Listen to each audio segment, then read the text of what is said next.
And welcome back, everybody. We're chatting with a good friend, Kenny Burchard, talking about how doctrine's made a dogma. And so it's time for the big D. Yeah, or I should say D's. D's, 10 of them actually, 10 D's. D is for dogma. How does it happen? So for those who want to sort of trace this, I would encourage you, if you can, open your Bible to Acts chapter 15 and just read down through that text as we go through it, because I can't do it here. But the bottom line is, what's happening in Acts 15 is known as the Jerusalem Council. The Jerusalem Council, as we said, is the apostolic leadership of the church. St. Peter, St. James, St. Paul, Barnabas, multiple missionaries, other Christians who were primarily Jews, some who were Gentiles. We don't know everyone that was there, but this is a council or a conciliar gathering of the church to discern something. And really, that is the first D. This is a doctrine becomes a dogma, or something becomes a dogma through a process of discernment. And discernment, it sounds like a nice word, but it can be a messy word, really.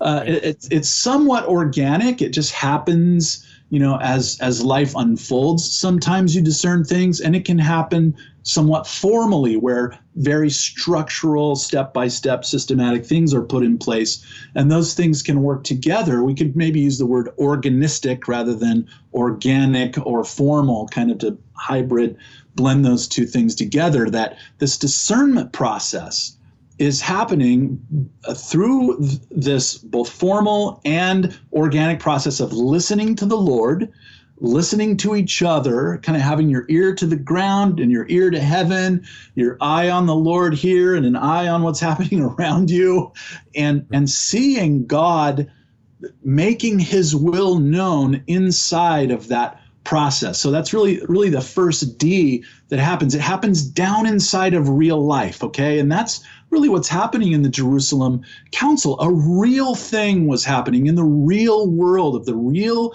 lived experience of the church as they began to share the message about Jesus with especially Gentiles.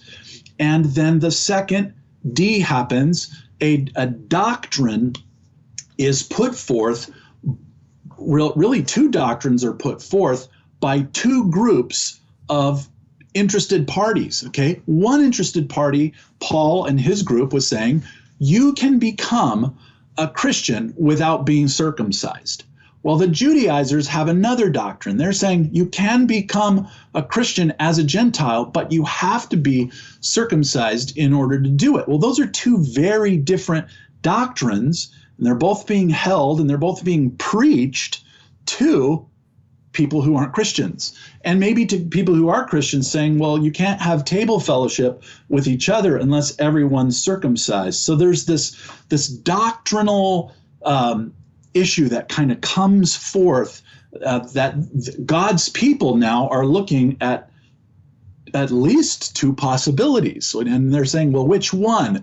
And this brings about the third D, right? First is discernment. Second, we're dealing with a doctrine, or doctrines are being set forth or put in front of us. And then the third D kicks in, which is dispute, right? Law of non-contradiction kicks in, right? Gary, you may have covered that in one of your fallacies. So a dispute arises in which it's determined that both of these ideas don't coexist. It's either one or the other, or something else, maybe neither, but some third option. But regardless, there is now a dispute. There's a disputed point of truth, and now we don't know, like who's telling the truth? Is Paul telling the truth?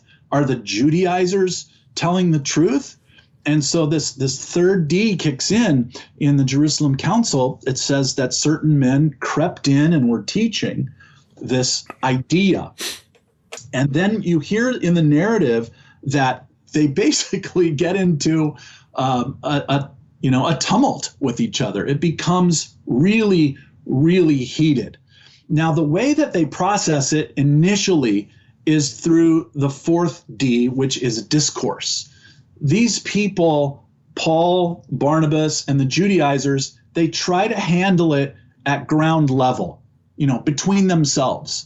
They don't run right off to Jerusalem and say, hey, Peter and James and all the apostles, tell us what to think here. No, fourth D is there is theological discourse that happens. And you see in, a lot of the conciliar history in the church that, regions of churches, maybe a diocesan group, or maybe a country, or, maybe the East or the West in terms of whole world geography are sorting through something, and they're trying to do it, within the sphere where that's happening. And that's definitely happening. This fourth D discourse is happening within the sphere of influence of the Judaizers and Paul and Barnabas, but they can't sort it out.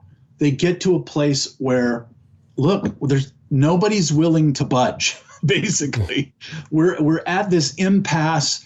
We're ready to start calling people names. We're ready to start excommunicating people or whatever. And so it needs to go to the next level, which is really the fifth D. And you see it happening in the Jerusalem Council event, where they say that's it. The fifth D is delegation, or a delegation is formed from each interested party, and they head up to headquarters. They go to Jerusalem, which at that point is the head of the church, the seat of the Church of Jesus, because it's where all the apostles are. And so, this group or these delegations are going to be comprised of interested parties from the thinking in each group.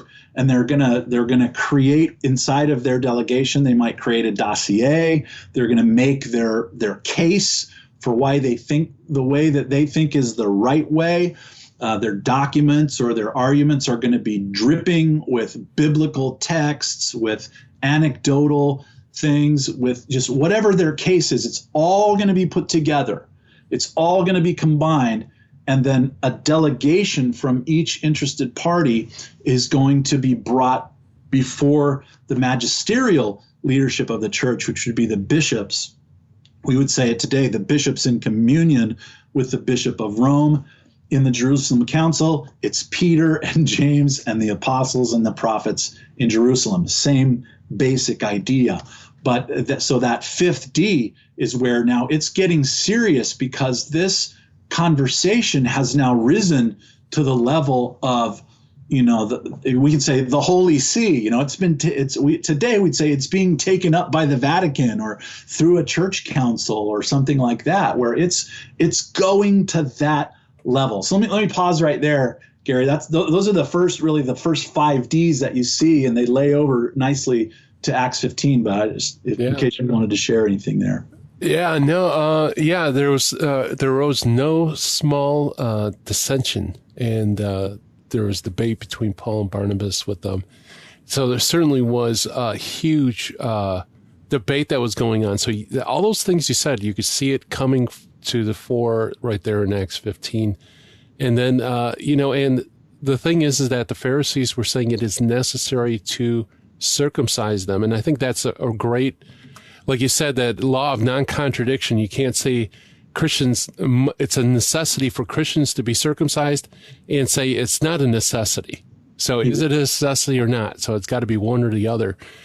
And so, it kicks it up to the level of the apostles and the presbyters there. And exactly. then that's where, the big leagues mix it up. It really does, really kicks it up a notch. And I think it's important maybe to make a point right here too, that, one of the fallacies that I had before, and I don't see the timer, but one of the fallacies that I had before I became a Catholic was, well, Catholics just make stuff up. Like they're going to stick their head in a hat and pull their head out, and there's going to be some dogma that they invent.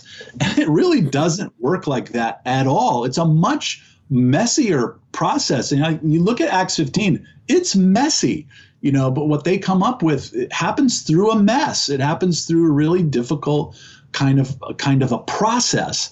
And also really important here, even every time I look at a Catholic dogma, I always ask, well, what was the dispute? And I think that's really important here, because that's the third D, is that there's a dispute.